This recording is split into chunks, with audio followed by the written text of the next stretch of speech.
Comme le clair de lune est blanc ce soir, se dit Anne Blythe, alors qu'elle remontait l'allée du jardin des Wright vers la porte de la maison de Diana sous une pluie de pétales de cerisier dans l'air salé agité par la brise.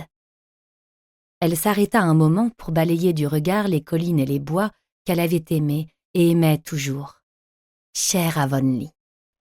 Glen St. Mary était son foyer depuis déjà plusieurs années, mais Avonlea avait quelque chose que Glen n'aurait jamais.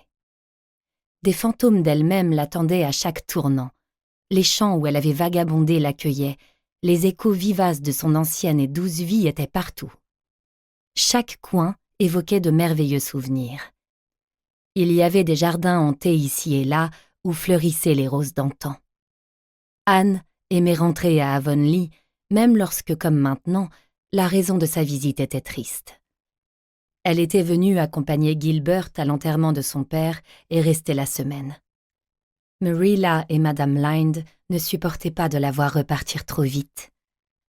Sa vieille mansarde était prête à l'accueillir, et quand Anne y monta le soir de son arrivée, elle y trouva un gros et chaleureux bouquet de fleurs printanières que Madame Lynde avait laissé pour elle. Un bouquet qui, lorsqu'Anne y enfouit le visage, lui parut contenir le parfum de toutes les années inscrites dans sa mémoire. La Anne d'avant l'attendait là. D'anciennes joies profondes s'éveillèrent dans son cœur. La mansarde avait mis ses bras autour d'elle, l'avait enlacée, enveloppée. Elle regarda avec tendresse son ancien lit, avec le dessus de lit à motif de feuilles de pommier et les oreillers immaculés à large bordure de dentelle, respectivement tricotés et crochetés par Madame Lynde. Les tapis tressés de Marilla au sol, le miroir, où il y a si longtemps s'était réfléchi le visage d'une petite orpheline, avec son front vierge d'enfant qui s'était endormi là en pleurant la première nuit. Anne oublia qu'elle était l'heureuse mère de 5 merveilles, et que Susan Baker s'était remise à tricoter de mystérieux petits chaussons à Ingleside. Elle était redevenue Anne de Green Gables. Alors qu'elle entrait avec des serviettes propres à la main, Madame Lynde la trouva devant le miroir, en train de rêver. « Ce que j'en dis, Anne, c'est que c'est vraiment bon de t'avoir à la maison. Tu es partie il y a 9 ans, mais c'est comme si Marilla et moi, on n'arrivait pas à s'en remettre. On se sent moins seul depuis que Davis est marié. Millie est vraiment une gentille petite. Et quelle tarte! Même si elle est aussi curieuse qu'un écureuil. Mais j'ai toujours dit, et je dirai toujours, que personne ne te vaut toi. Ah, mais on ne peut pas duper ce miroir, Madame Lynde. Il me dit clairement que je ne suis plus aussi jeune, répondit Anne d'un ton taquin. Tu as conservé un très joli teint, la consola Madame Lynde. Mais bien sûr, tu n'avais guère de couleur à perdre au départ. En tout cas, je n'ai pas encore l'ombre d'un deuxième menton. Et cette chambre se souvient de moi, Madame Lynde. Je suis contente.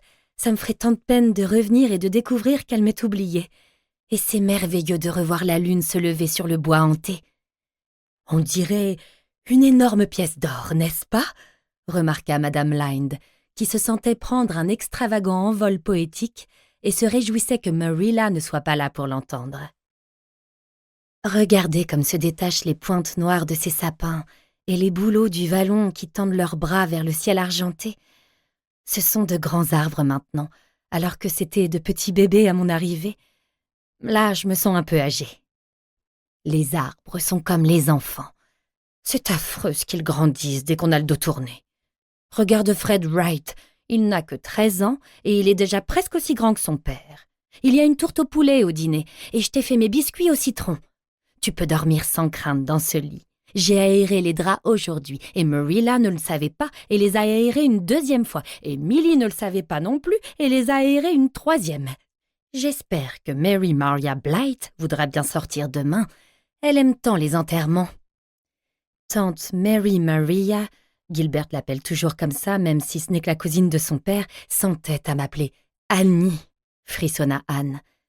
La première fois qu'on s'est vus après mon mariage, elle m'a dit que c'était très curieux que Gilbert m'ait choisi, car il aurait pu avoir tant de filles convenables.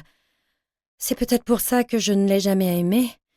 Et je sais qu'il ne l'apprécie pas non plus, même si son esprit de clan l'empêche de le reconnaître. Gilbert reste longtemps? Non, il doit rentrer demain soir. Pour continuer à écouter ce livre audio gratuitement, cliquez sur le lien dans la description et vous pourrez l'écouter en entier sans frais grâce à l'essai de 30 jours d'Audible.